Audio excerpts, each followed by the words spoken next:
All right, the recording is started, and Dennis, welcome to our channel, and glad to have you here. So we're gonna start with the AME now. First of all, you're gonna tell us about the Blocksquare project. First of all, your crypto background. So when did you get into crypto, and how long have you been with the Blocksquare team? And how long have you people been building this project? That's a good question. Hi everyone, I'm Denis. I'm the CEO of Blocksquare. Um, Myself personally, I've been attracted to crypto, let's say beginning of 2016. Um, I've kind of came across Bitcoin before, but never really had the right time. It was not the right time for me. And I would say 2016 was when I was kind of looking or eyeing into something new from my previous entrepreneurial experiences. And Blocksquare is a project that we officially started in 2018. So before there was a hashtag like RWA, before anybody was really talking about bringing real world value on chain, we found this recipe of how to legally transfer the value of a single real estate asset onto tokens. So it was the kind of the beginning of the coining the term tokenization. There was a lot of things missing at the time to make it viable, but it was a very cool thing we thought. And in the future, there's going to be a widespread spread need of companies who want to tokenize real estate to access a standardized, safe infrastructure to achieve this goal. And kind of this is the main scope of a Blocksquare. Amazing, amazing introduction, brother. Amazing introduction. So let's go into the project. We're going through the website. You know, can you tell us more about what Blocksquare project is all about? I know it's about real estate, but can you tell us more about that? The main objective of this Blocksquare project. Sure. So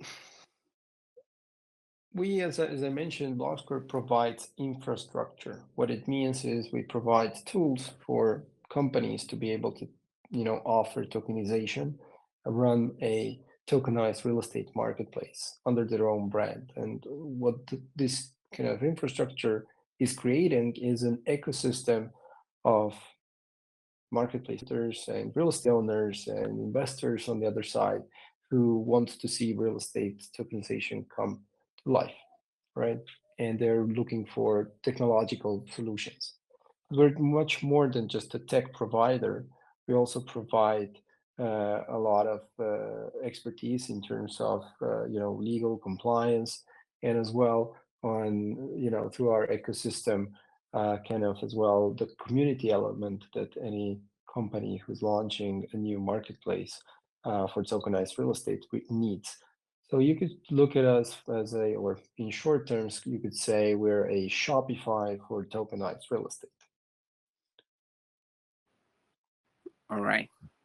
All right. So talking about the marketplace, the marketplace and platform, you know, can one actually get into a marketplace, you know, does cost involved, in creating your own marketplace in the Blocksquare project? I don't know if you got that question, about getting a marketplace for the Essentially, investors. yeah. Well, essentially, any company that wants to run their own marketplace can do so. We've so far seen that it's possible to tokenize the economic value of real estate assets the way we do it in almost any jurisdiction around. There's obviously certain jurisdictions where it's a bit easier to achieve this, or a bit more, yeah, a bit easier, let's say, or better, let's say. But overall, any company is welcome to come and talk to us and kind of explore this route and what the opportunity is of running a marketplace for tokenized real estate. In terms of end users, it's pretty simple. It's like using your regular D app or exchange, right? You create an account, use your email. You then can browse through the listings of different opportunities there are on a specific marketplace.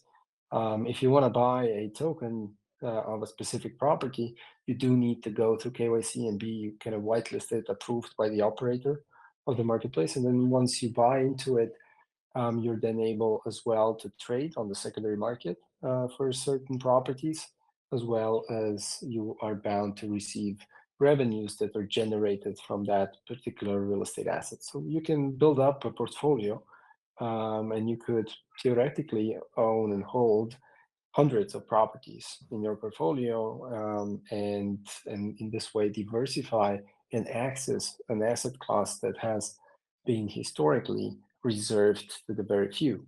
Because real estate, even though it is the largest asset class in the world by far, it's also one of the most inaccessible ones that you can have. And it's very fragmented on a local or regional level. What this means is that, you know, somebody who is well versed in investing in city number one um, might not have the same expertise when it comes to city number two, right? Because the understanding of that market is a bit different. So we see there's a potential of seeing thousands of marketplaces catering to the specific niches within the real estate as an asset class. So you might have a marketplace that's really well positioned to bring residential real estate in southern Spain. And then you might have in the same region another two marketplaces or three marketplaces kind of really being specialized in other types of real estate assets. And you might have land, you might have commercial real estate, you can have retail, energy sector. So there's a lot of things that are tied to real estate assets as such.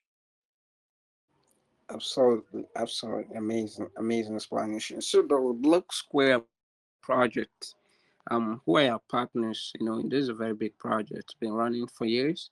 Who are the partners that you guys working along with? There's a lot of companies we work with and we have partnered with on different levels. I think the most important partnerships in terms of bringing our ecosystem to life are our marketplace operators. On the other end, there's partnerships like just recently we've announced our partnership with Polytrade, um, to kind of where we collaborate on bringing the real estate assets onto their ecosystem, and through their marketplace to life or to visibility. And this is a partnership where all our marketplace operators can leverage it, right? We collaborate on many fronts as well. On the marketing side, we partner with different ecosystem, different companies that have their own communities and kind of collaborate to educational content. So I think one of the important things when it comes to RWA is the educational side, because a lot of times people don't have the all the required expertise and understanding of what it means to tokenize a specific real estate asset in the case of Blocksquare, right? Um, so overall, I would say, we are announcing partnerships on a monthly basis. BST as a token as well.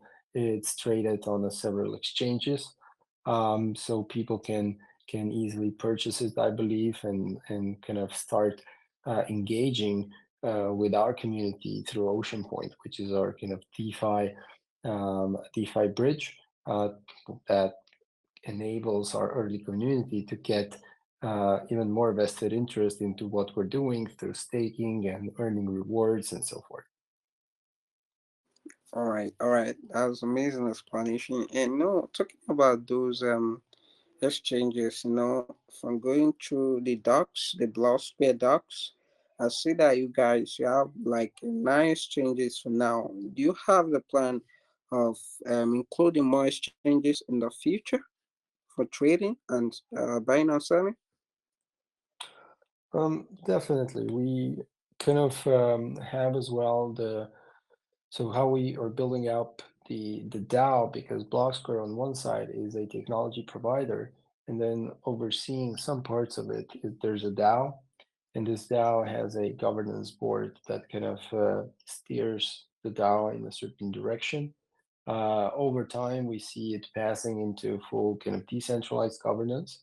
But what this governance board's main mission or main purposes currently is to manage certain parts of the treasury, and those parts of the treasury that have been allocated for the growth of BST as a digital asset. Now, this means that we are always in touch and in conversations with different exchange partners. Depending on market situation, we are evaluating new proposals or new avenues for trading. I cannot say which ones we're in contact with, but you probably know the usual suspects around. So yes, definitely there's money allocated for listing on exchanges, but we're carefully kind of picking our strategy where to go, especially because nowadays you see centralized exchanges. There's several of them, and you need to be careful which exchange partners you choose as well, not only because it's not about just bringing more liquidity and more trading avenues. It's about protecting the people who utilize those exchanges, especially those from our community who might be then trusting a specific exchange. So we really want to make the decisions to keep on one side our community safe, and on the other side, have maximum exposure for BST. Amazing, amazing explanation, amazing. I'm sorry for the sake of the investors, someone asked me now, to talk about what he saw on the website, the Oceanpoint. He understand. He said he didn't get what that really is. Please, can you explain, that aspect? Oceanpoint, as mentioned in the website. What's the role of So, the Oceanpoint? What is sure, it in the project, and what role does it play? sure thing. So, Ocean Point is the name of our liquidity engine. What is a liquidity engine? In essence, it's a um, device or protocol um, that can provide liquidity for illiquid assets. That's how I see it. Now, when it comes to Oceanpoint, this means that the purpose of Oceanpoint, when it's going to be in its full version, currently we're at 0.5, is that it will provide liquidity for marketplaces operating on our infrastructure. So currently, a marketplace operator can list a real estate, tokenized real estate asset, and there might be an offering and people can buy into a specific deal. When a secondary market is open for that asset, they can trade peer to peer between themselves. But this limits the liquidity to only the participants. With Oceanpoint version 1.0, people will be able to also trade with the protocol, not only between peer to peer. So imagine you can instantly sell and instantly buy tokens, just like you can currently with Uniswap. But because Uniswap operates in DeFi, where there's no AML restrictions and KYC policies in place, this can easily happen to AMM pools. However, with tokenized real estate, the economics of real estate plus the confinements of AML cannot make this possible. So Oceanpoint acts as an intermediary that actually can draw the benefits of DeFi and providing liquidity in DeFi pools towards tokenized real estate and vice versa. Serve the DeFi market with the value that tokenizing real estate provides. Once this offering phase is concluded, the holders of these tokens will be receiving economic benefits, and these benefits are tied to potentially revenues that the asset is generating. Now, let's say 2 years have passed and token holders, have traded the asset. There has been revenues distributed, and all of it is possible through our infrastructure. And then at the end, what happens is the owner says, "Hey, I've tokenized 10% of the asset. I own, let's say, I don't know, 40% of the asset in equity, and another 50% I have in senior debt on the asset. So it's valued roughly 1 million, but let's say I want to exit. So I need to pay off the mortgage, I need to pay off the tokenized portion. And through that, you need to do a buyback. You need to buy back tokens from the market at a specific price. So it's kind of a tender offer where you basically say, hey, I sold tokens for $10 and now I'm buying them back for, let's say, 10.5 or 11 or 10 in the end. And the price you're buying them back is a lot of times tied to the movement of the real estate market. So it's a negotiation between you and the token holders. And the threshold means just simply terms, in simple terms, how much governance are you giving to the token holders? Do they have a say on the buyback price, or is that completely reserved for you to decide on? Amazing, amazing, amazing answer. So can we talk about the security aspect? Being in a real estate project, very big project, but security is an aspect of this project. So what are this? How safe, is the Blocksquare project? How secure is it for the real estate investors, other investors? I, I believe that, I mean, in terms of security, well, from a technical perspective, we collaborate with Hakan for auditing our smart contracts. But I think the question you're pointing at is the security of, investing in real estate through the purchase of tokens. Now, I think the risk or how to assess the risk when you're making any investment is by carefully studying it, just understanding how it's structured, the underlying asset that you're buying into when it comes to tokenized real estate, and who the actual owner is, how the asset's going to be managed, and all of those things are very important. So there's no, one answer fits all. I believe that the way we are structuring real estate tokenization for our partners is pretty safe currently in jurisdictions where the legal system is very efficient. In jurisdictions where the legal system might not be as efficient, it might be unwise to be kind of investing in, or it might be more risky, so you might demand higher returns. Um, I would say that something that we have been working on quite relentlessly in the past year, and it comes out of a pilot that we have concluded last year, is the notarization process of tokenized real estate assets. In essence, what this means is that we have been able to register through a notary public a tax asset in the land registry of a EU member country. This means that not only you're getting a token when you're buying into a tokenized real estate, not only you're getting a token that has economic rights attached to it through a contractual agreement, but you are also kind of collateralizing those tokens, the asset title itself. it means that if there's any case of a potential default by the owner of the asset, you as an investor, you are protected as much as possible, or just the same way as banks are protected in case of defaults, let's say.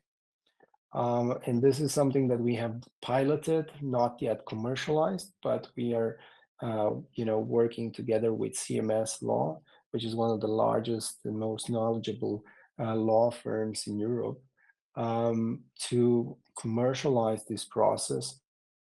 And we are now in the closing stages where we'll be able to bring this effectively to the market.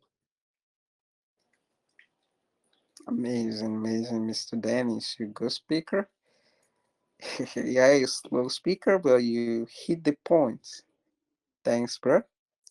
So, my question, looking at these projects, for us to be able to participate in this project, according to your docs, the early part of it said one needs to have an internet connection, because before one can, be able to get a real estate online, has to have an internet connection. And I know you guys want to take this project far, across the world. But some countries, some areas, the many people don't have connections, internet connections, so to speak. So especially Africa, how do you plan to get to areas as such to make the Block Square project known to people in that area where they don't have internet connection or stable internet connection? So, what do you think about that? I'll be honest, it's a really good question, but at the same time, it's I never got this question before. But it's intriguing, yeah. I think the internet connection or being able to access the internet is something that, it's to most people, I would say it's a given, but I'm aware that it's not the case everywhere. There's still many places around the world where access to a good internet connection is somewhat of a problem. Unfortunately, how blockchain works, which is a totally digital and kind of Web3 product. Um, the ability to access the internet is kind of a requirement. It's a prerequisite, just as it is to have a device that enables you to do it. And unfortunately, we're not able um, to accommodate every market or everyone. But I'm sure that the people who will see potential in this, they will definitely strive to be able to connect to the internet. I don't know. I don't have much more to say in this regard. I don't know. That may seem somehow, but the truth is, um, abroad. I know you're from Russia. I don't know, but maybe. I'm not from Russia. All right, but abroad, abroad, there's stable internet. But to be honest, in Africa, that's a problem, and that's always a problem. For most crypto projects, they are not able to reach Africa as a whole. You know, just because of these challenges. So that was why I decided to ask Yeah. the question. No, Thanks for like I your. said, it's a good question and it's relevant. It's an important question. Unfortunately, we're not trying to solve the connectivity issue that many have, but I'm sure that there's many projects around, maybe in the deep in kind of sector, that are trying to find a way to incentivize people to broaden the internet connection around. I don't know, but what we are able to impact is tokenization. One thing that was really interesting to me is we've studied this financial markets of real estate. And then there's this report by JLL, which is, for those that are not in real estate, the JLL is one of the largest institutions in real estate worldwide. And they have been doing this report for the past 3 decades or so. Basically, what they are deducting every year is that there's almost 800 billion nowadays invested in real estate directly worldwide. And 80% of this all this capital is invested in 60 cities. It's just 60 cities worldwide. It means the New Yorks, the Londons, the Tokyos, and so forth. But if you look at, I don't know, Germany, for instance, Berlin is not in that category. Berlin is the capital of Germany, and Germany is one of the strongest economies in the world. So it makes you think, right? It says, well, if 80% of all that money goes in only 60 cities worldwide, and even if you go to 100 top 100 cities, it takes up 95% or so of all that capital. It means that 5% of it, the remaining 5% of that capital, goes everywhere else. It means that, all these regions, and maybe Africa, or I believe many regions in Africa, fall under the category of, fighting for breadcrumbs in terms of finance. But with but why is that the case? It's because real estate is so illiquid in any, size or form. There's markets where the real estate assets are illiquid, that investors are tending to spend more time in those markets. So an investor might be, willing to invest in 100 million property in London, but not 100 million property in Berlin.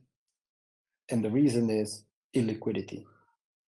So when you tokenize a real estate asset, what you're doing is you're making that asset fit for any size of investor, from you and me to the big fund to the sovereign fund. Anybody can be a participant in that particular asset. And as you do that, what happens is you bring more liquidity to markets that have historically been neglected financially. It means that making 100 million investment in Berlin makes quite a lot of sense now.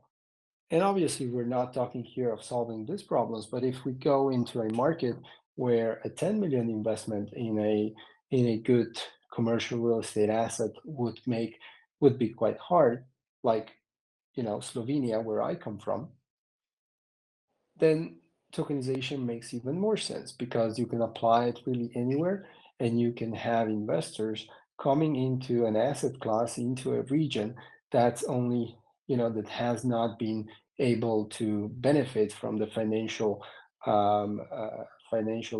or attention of financial institutions, so those big 60 cities. And think about how Wow, this could impact Africa as a region. amazing, amazing explanation, amazing, bro. Okay, so now I think we've touched on some of the good point. Or is there any other important point you think we should still talk about? No, I think we can move forward with our AMA. All right, so I got some guys. A guy raising hand here. Therefore, you can speak, bro. You can ask your question. Question you have about Blocksquare project. Thanks for stepping up and posting your question or saying your question. Thanks. Um, so yeah, it's been since we started in 2018, we've always been kind of focused on addressing the more traditional side of the real estate market, and we have created this, let's say, this pipeline for our sales team and marketing team to be able to kind of reach out and receive response from companies that are kind of at the edge of exploring tokenization and want to learn more. So I see a lot of times they turn to us to actually learn a lot about how to tokenize real estate first, and then as we talk with them, and whether that's through various events that we do or co-host or are part of, or conferences, or if it's just a inquiry through our website, we really make sure that they understand how things are being done. And as they progress, I see that they are learning more and more. And the let's say the turnaround used to be 6 to 9 months of onboarding a new marketplace operator. Today we're doing one or two per month. And I think that's a clear indicator that the knowledge that people have around tokenizing real world assets and real estate has grown and changed immensely since 2018. All right, that's nice. So to just add to that, since it's a crypto project that is, basically tied to reward assets, I would like to know if there are any considerations or, initiatives underway by the team to incorporate any form of fiat and currency payment methods later on, with the aim of facilitating easy accessibility for in real life partners. 'Cause I think you mentioned that earlier on during the course of the EME, getting on board real life partners as well as partners in the space. So, there's any plan to incorporate fiat payment options later on for in real life partners or crypto newbies, as the case may be? And then let me just put this out there too. Who manages basically and evaluates the potential returns of the real estate? I would like to also know that. So it's more like a two-in-one question. If there'll be fiat payments options later on, that's something you would consider. And then who manages and evaluates the potential returns of the real estate assets that are now tokenized? That's a good question. I mean, making it easy for people to buy into tokenized real estate is the whole point, and of course, creating fiat rails, or integrating fiat rails is something that is very important. What has been a big, let's say, struggle, or is so far, and now I believe, will be able to go around this trouble with what we're doing with CMS law, is that a lot of times these fiat gateways have had big issues with anything that might be a security under US regulation. Um, and so what we've implemented in our marketplace platform is a way for a user to simply create a pro forma invoice and then execute a payment to the recipient through a bank transfer, which for larger transaction makes quite a lot of sense. But for smaller transactions, we're still missing the part where you simply can swipe a card and make a payment. Now, in terms of the returns that one might expect when it comes to tokenized real estate, you might be thinking of 5 to maybe 7% ROI in cash flow. So I don't know, you make an investment of $1,000, and you might expect something between, uh, $500 and $700 per year of return, which for the average crypto user, and this might be not so interesting because you might have APYs that are much larger in other venues. And so what we've introduced is something that's called revenue boosting through the process of staking real estate tokens. As you may know, we are an emerging platform, and we have allocated certain parts of, or a certain portion, for rewards, a portion of BST tokens for rewards. And so what we enable is, if you buy a tokenized asset, you can go to Oceanpoint and you can stake it to receive returns that are much higher and much more attractive for the crypto user, and leave the regular returns that the asset is making to the DAO. And then the DAO, what it does with these returns in stablecoin it buys BST tokens from the market and it executes a burn. And that's kind of a mechanism that has been quite popular amongst our ecosystem as of recently. All right. Thank you so much for your honest answers. I do wish the team and the project best of luck. Thank you, OG, for the opportunity.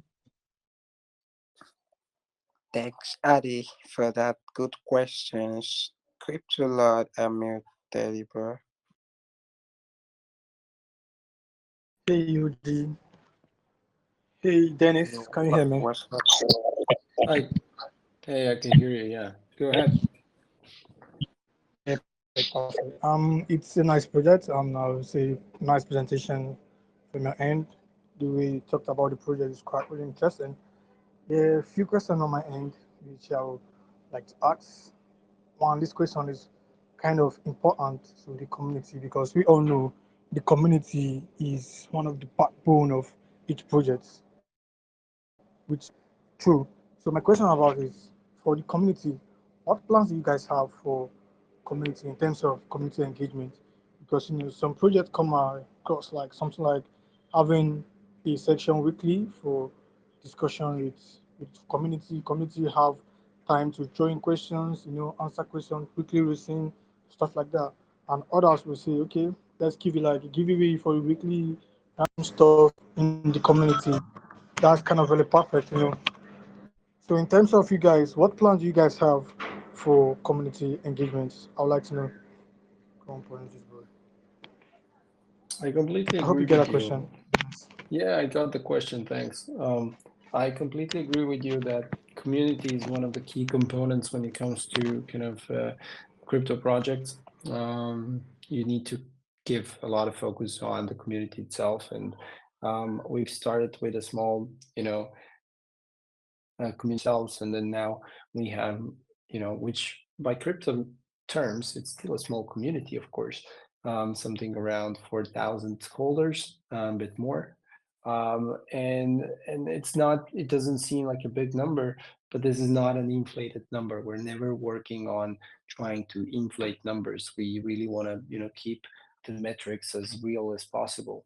Um, you know, and what we do is we engage with this community with various, games and trivia and Q and A's through Discord, where we organize all sorts of things. We engage the community to help us gain more reach via social media and so forth. So there's a lot of things where our community is getting involved. I think one of the most valuable things that the community is getting involved in right now is our launchpad. So in the middle of summer this year, we have started something called the RWA Launchpad. And essentially, what it brings is a democratized way of launching new marketplaces. So any project, for instance, that wants to launch with Blocksquare, they go through a pre-vetting process, and then they are put on the launchpad to raise um, support by the community of BST holders for their project. And if they pass, if they're able to raise the full support required, they can utilize our technology for almost no cost. And at the same time, our community is receiving some additional APY incentives by being getting involved. And we have now launched successfully marketplace operators through this process. There's currently one campaign live. There's another campaign coming up tomorrow or the day after. So lots of ways of how our community is already being involved in the process of creating our ecosystem.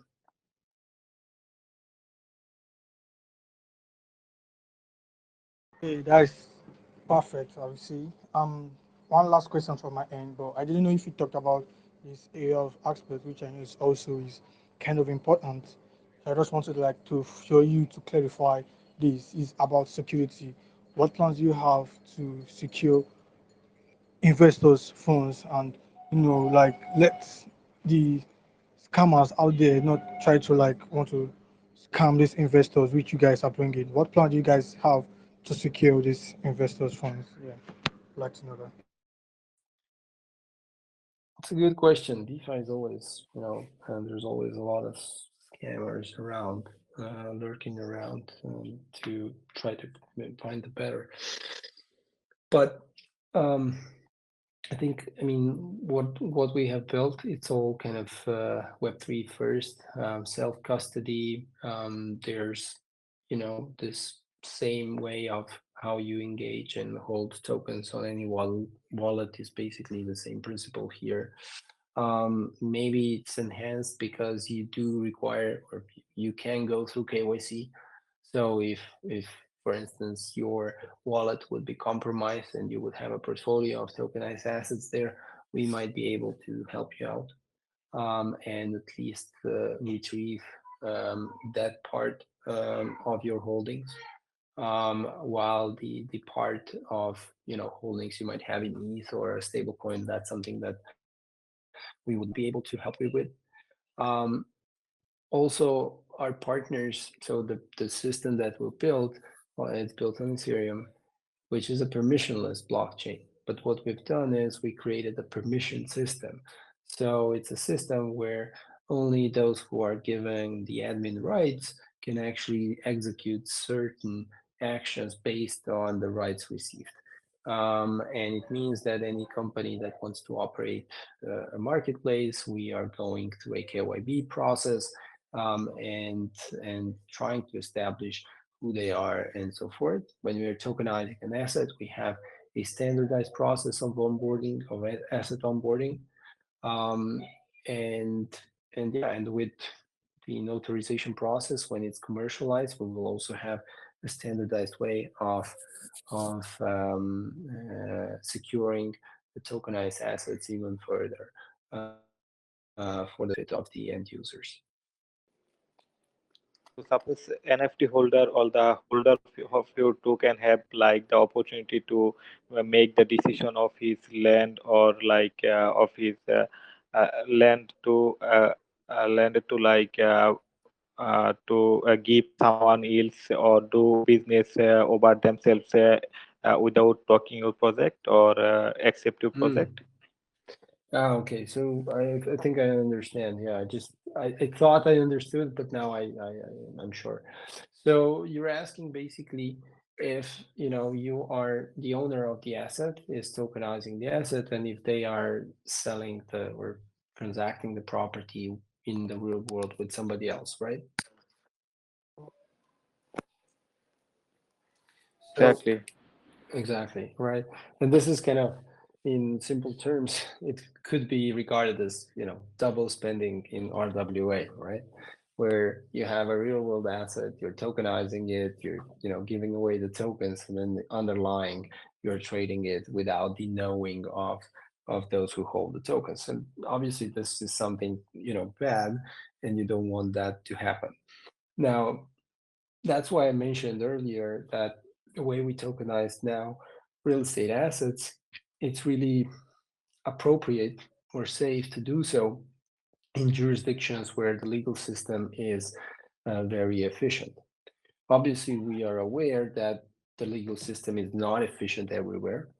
And so, in those jurisdictions where it's less efficient, we propose the utilization of this notarization process that we are now in the phases of commercializing, and that has been only piloted but not yet kind of put into production on a general level. Um, and if we focus on this part, or how it's structured, the tokenization of a real estate asset, you as the owner, you own the full title of the property. Now, by tokenizing it, you are giving away certain economic rights in proportion to how many tokens you're issuing. You're doing this as a legal entity and by issuing a corporate resolution, which is a decision by the company to do something, in this case, transfer the economic rights. Now, as you do that, there's no obligation for you to keep the asset. You could double spend it, right? but you would be committing fraud. So that's why I'm saying, if this is done in a jurisdiction where you go to jail quite quickly, then people will not be doing this. If it's done in a jurisdiction where the legal system is very slow to react and the law enforcement agencies, this is a problematic way of doing business. On the other hand, with the notarization process, what we're doing here is we're taking the same thing, the same process, but adding another step. And that other step is just the same as a bank uses when they issue a loan against your property. So you might go to a bank and you might borrow $10,000 and you might collateralize that loan with title on your property, which is called a mortgage. Now here in our process, we do the same thing. We lend out to the owner of the asset. We loan not money, but tokens of the property.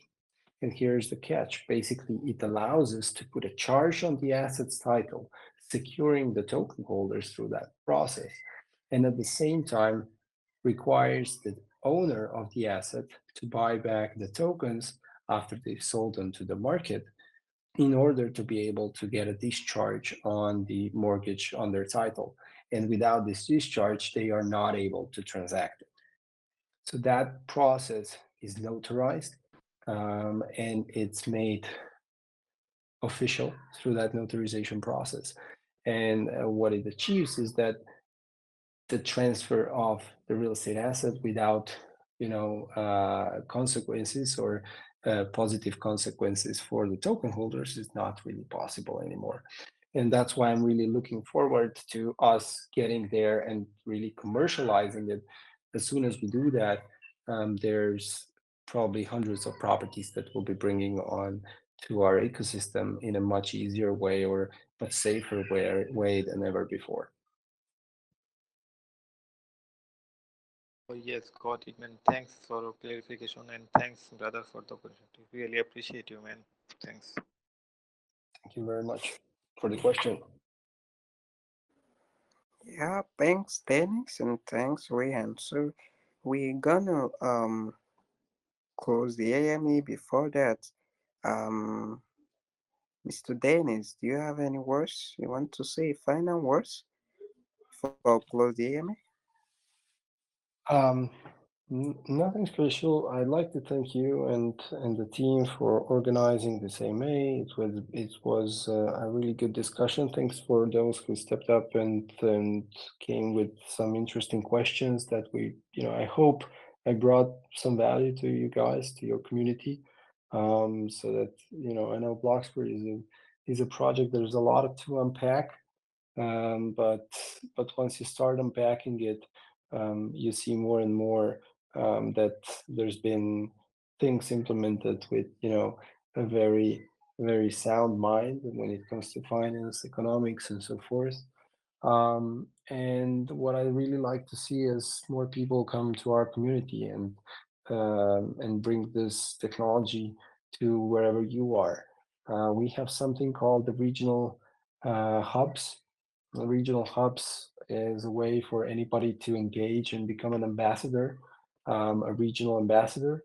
You get an agreement with Blocksquare through that process. You are able to earn through commissions and other incentives. But as well, you're able to create your own RWA hub sponsored by Blocksquare. It means that you can receive certain funding to be able to run events, from meetups to bigger events, and in general, educate the market wherever you are. So everybody welcome to apply and join our ecosystem. Yeah. So before you go, can you choose just one best questions from the three questions asked? Sure. Which one? Did I miss a question? Yeah, I said, can you just choose one best question from the three questions asked so that we can reward him for the community giveaway? Oh my God. Okay. You're asking me to award the best question. Okay. Yeah. Okay. That's really tough. All right. I would go. I really like talking about the intricacies of what it means when you tokenize an asset and the aspect of how this can be manipulated in a way. So I think what Raihan has asked at the end is a crucial part that many are trying to solve, and not many have been able to. And I think I would go with his question. All right. Thanks for that. So we're gonna end the AMA. Yeah. Thank you. Have a nice day, bro. Thank you. Bye Yeah. bye.